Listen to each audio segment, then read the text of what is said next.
Hello everyone and welcome to another video with Common Investor. This is Nick and I'm just going to give you a quick portfolio update and a little bit of a strategy change that I kind of went through after just joining the stock market and being in it for 2 weeks now.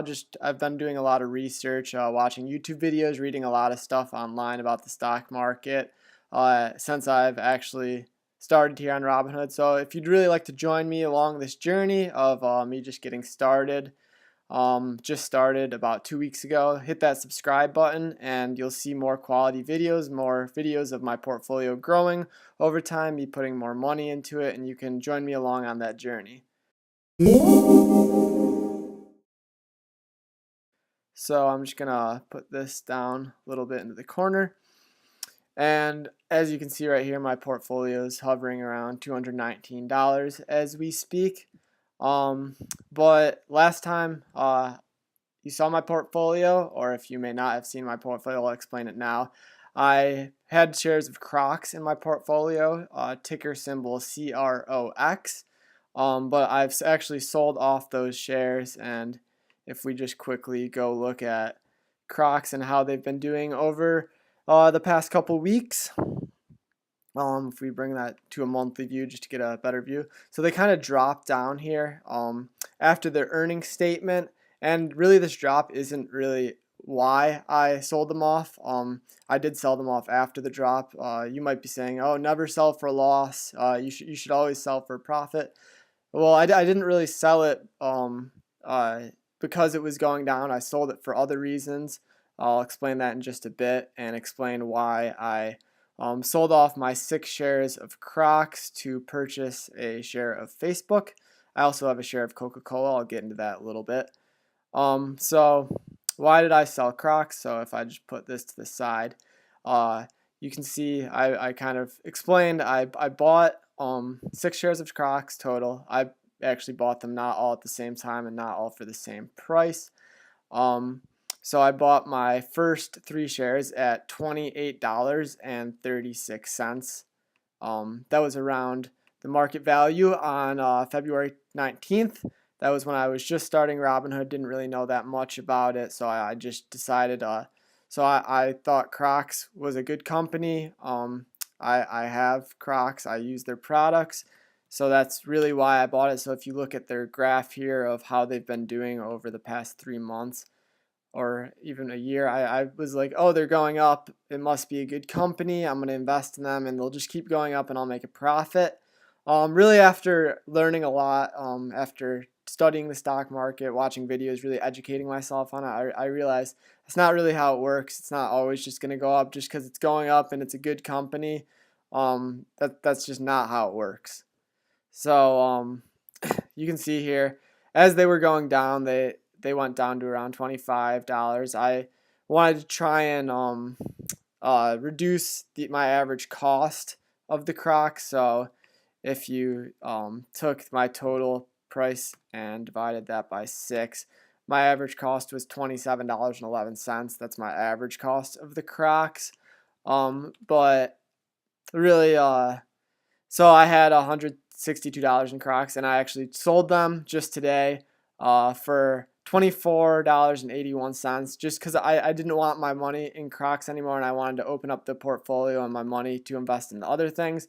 So yeah, I did lose $13.82, but really that I'm not really too concerned about that. It's more for the learning experience at this point. I'm still learning a lot, and really the loss doesn't mean that much to me. And it's not like I necessarily cared if I was making a profit or not. I really just want to learn a lot, and I'll show my reasoning of why I sold them, and why I really don't think they have that much of a future, and that they're not really going to shoot that much. Maybe they'd go up to $30, maybe.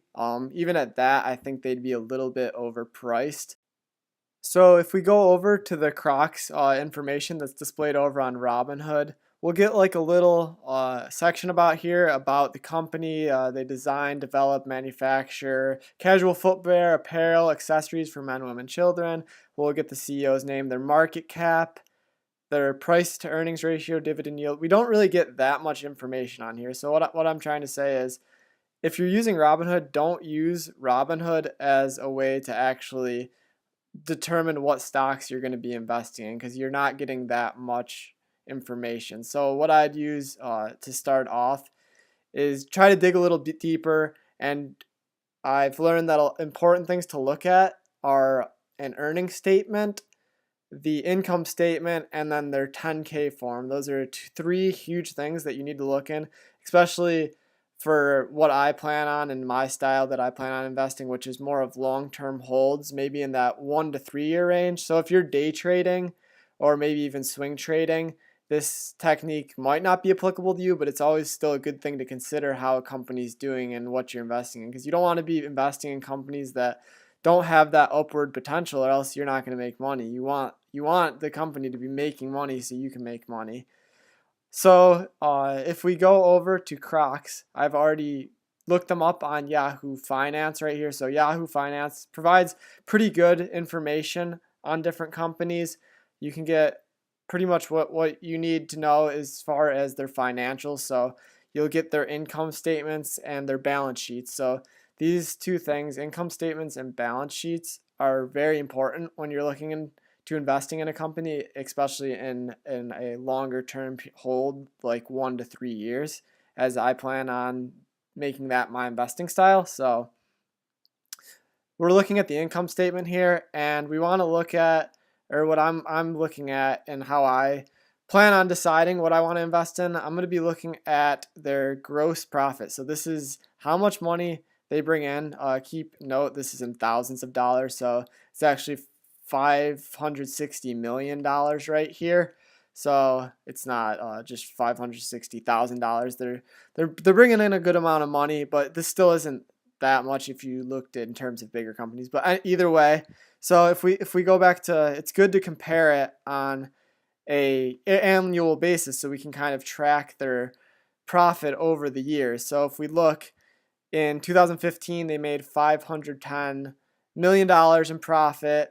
Okay, then they dipped a little bit, then went up again. Now we're over what they made in 2015. It's 2017 now. And now 2018, they kind of make a run for it. They jump up about 50 million from what we saw in 2015. But really, this isn't huge growth if you thought of it in terms of a percentage. We're not seeing that huge of growth. And just my theory would be, because Crocs is a shoes company, they're kind of doing the same thing year after year. I don't see a lot of room for growth. And if a company's not growing, how are you possibly going to make money on them? You need the company to be making money so you can make money on their money. So you want to be investing in companies that are making money, obviously. So right here on the income statement, I don't see great news, really. It's kind of just flat if we even look at their, on a quarterly basis, where we saw the progression over 2018, just pretty flat, and it dips down in December of 2018, which was as expected, actually. So I mean, they do create a summer shoe, it's kind of like they're more of a summer shoe, so that makes sense. But either way, they're not really growing that much. It's still just a very stagnant cost that we see here. So over onto the balance sheet, moving on over, this kind of shows us their assets compared to their liabilities. So how much they bring in, or how much they have, compared to how much they owe. So if we see here, we can see their cash and cash equivalents. So this is how much money they have in the bank. Their net receivables is pretty much how much they have sold, but they haven't received the money for that yet. But that money will be coming in soon. Inventories, how much like product they have on the shelves ready to be sold. So they see that money, or foresee that coming in the short-term basis. And then other current assets is just other stuff that they own that could be sold in the short term, and they could liquidate that money. So then we want to look at the current liabilities. So this is how much money they owe. Accounts payable is pretty much how much money they owe, like right now. They pretty much owe that money right now, need to pay it. So if you look at this and we look at their assets compared to their liabilities, that's a pretty good ratio. They aren't like, they have room. They're not in debt or anything by any means.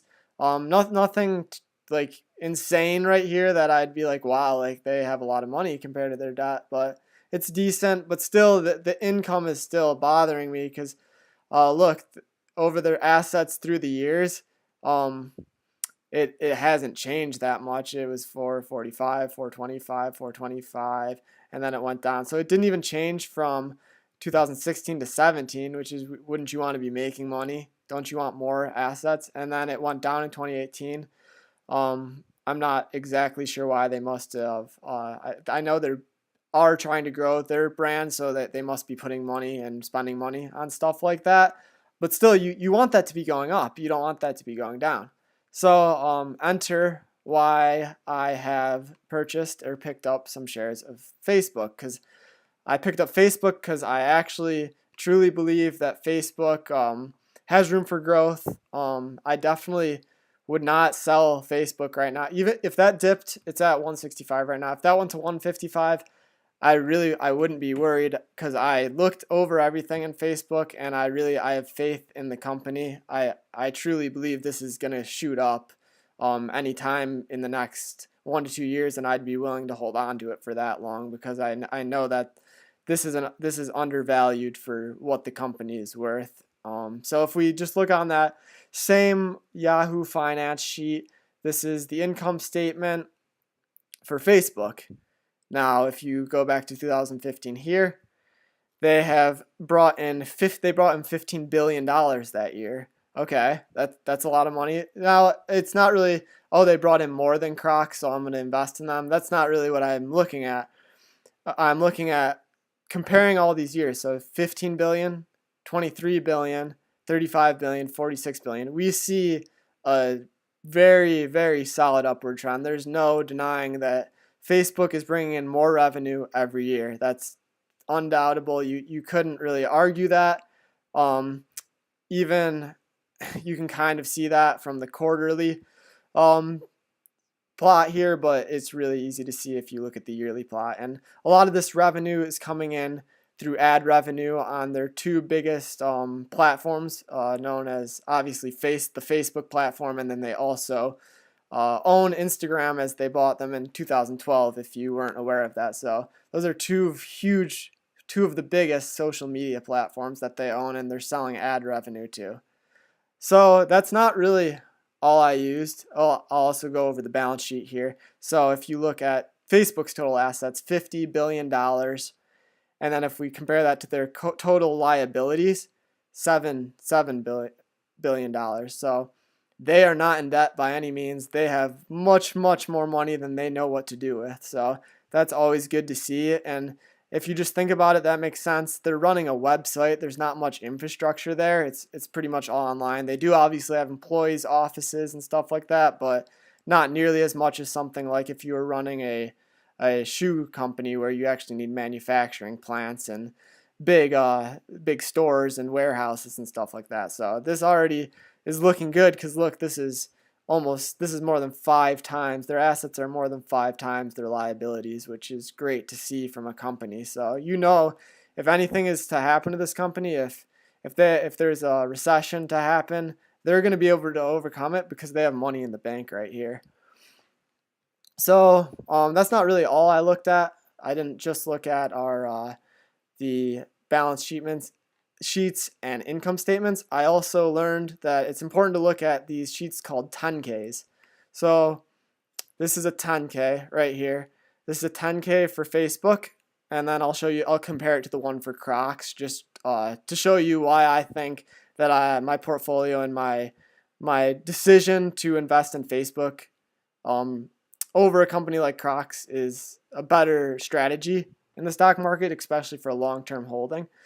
So what we have here is a 10K form, and what that pretty much is a yearly review of your company. So if you're on the New York Stock Exchange or the U.S. Stock Exchange, you are required to provide these every year. So every company that you invest in or can invest in is going to have a 10K on their website. So I literally just Googled Facebook 10K, and this form was one of the top links that popped up. So I just clicked on it. This will give you a lot about like their business, where they want to be headed, but and just other stuff that happened in the year.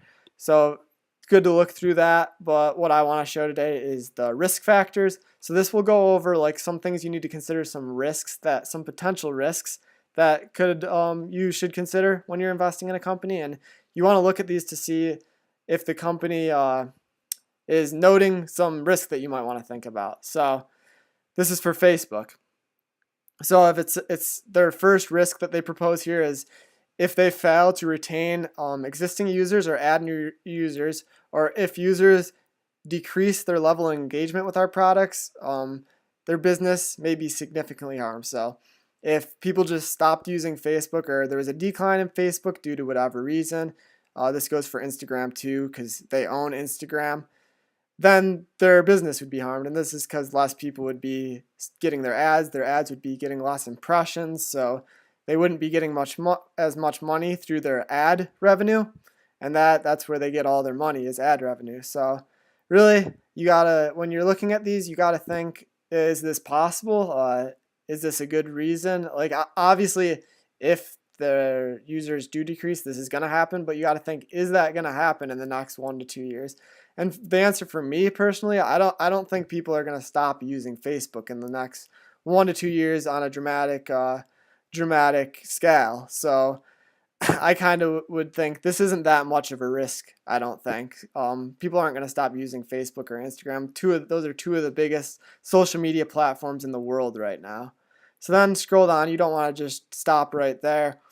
So next ones, we generate substantially all of our revenue from advertising. Loss of marketers or reduction of spending by marketers could seriously harm our business.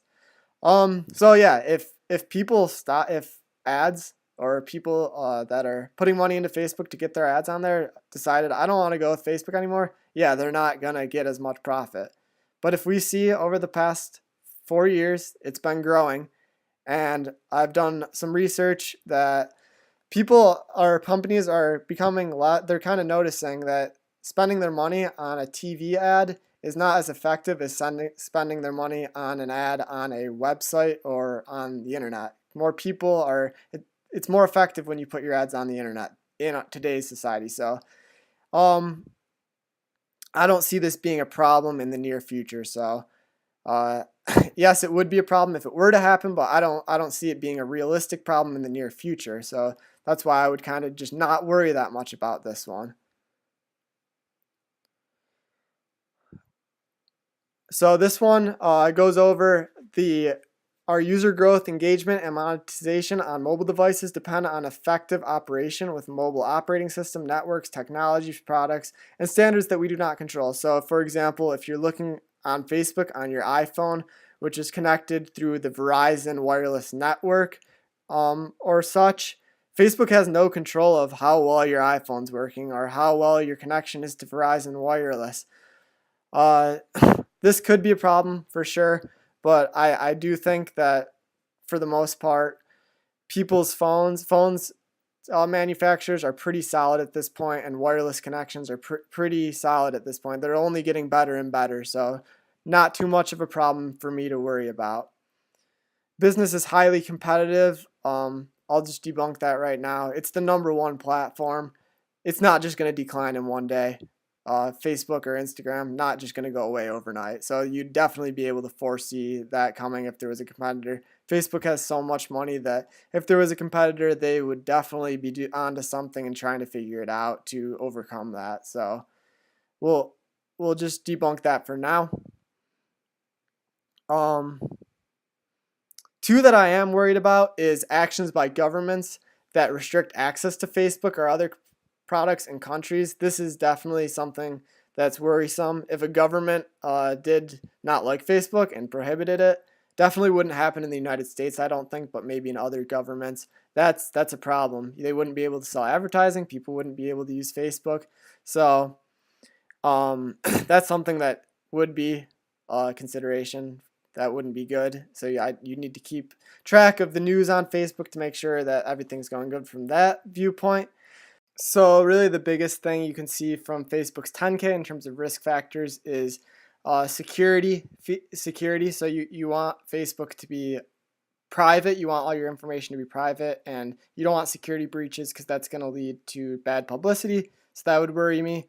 And another thing is you want a lot of ad revenue going into Facebook. So you want a large customer base on Facebook. You want a lot of users on it, and you want people pumping their money into Facebook in terms of ad revenue. So all in all, I think that's a very realistic idea to see in the next 1 to 2 years. Definitely, I think things are just going to keep going as is, at least for the immediate future.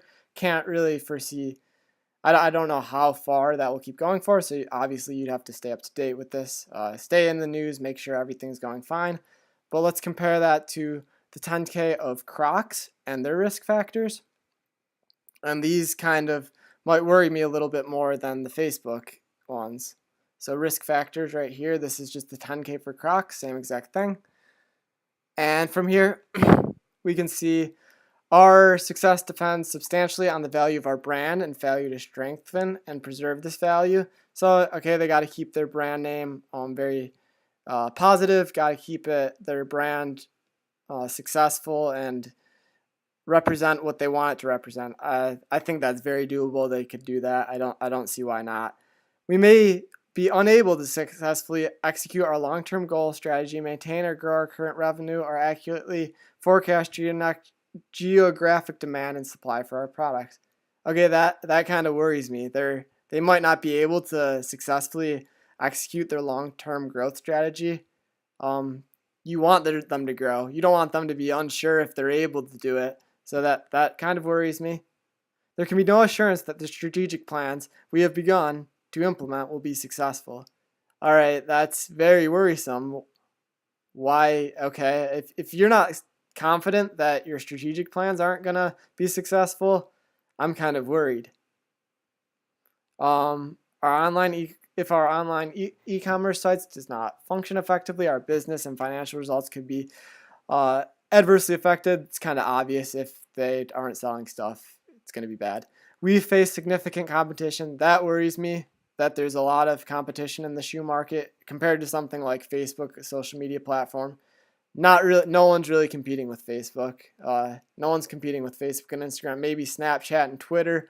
But again, I still think Facebook and Instagram still have their place. And people will, even if you have a Snapchat or a Twitter, you most likely will have a Facebook and Instagram also. So not too worried from Facebook standpoint, but in terms of Crocs, a shoe company, not really.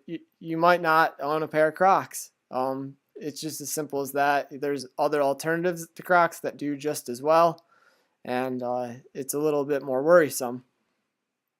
Refining our footwear product line may be difficult and expensive.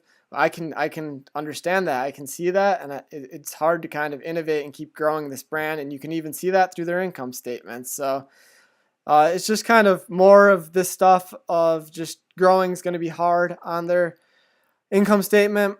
So that's kind of why I dropped Crocs. I don't really care that I dropped it at a loss because I did learn a lot about this. I'm actually kind of glad that Crocs didn't grow because I kind of saw them go down after their earnings statement, and it kind of got me second guessing and kind of, I wonder why they're going down. Okay, and then I learned they don't see significant growth. Okay, you need growth to be making money. So that kind of hit home with me. I kind of understand that a little more now, and it got me thinking of how to look at income statements, the income statements, and then the balance sheets. So income statements and balance sheets and 10Ks are three important things you need to look at before doing a long-term investment in a company. Again, they're not the only things you need to look in or the only things you should look into. I did look into some other things. This video is already getting pretty long. I don't really want to get into that. I think I want to end it now. I also added a share of Coca-Cola since my last portfolio update. And the reason I did that, they're the largest beverage distributor in the whole entire world.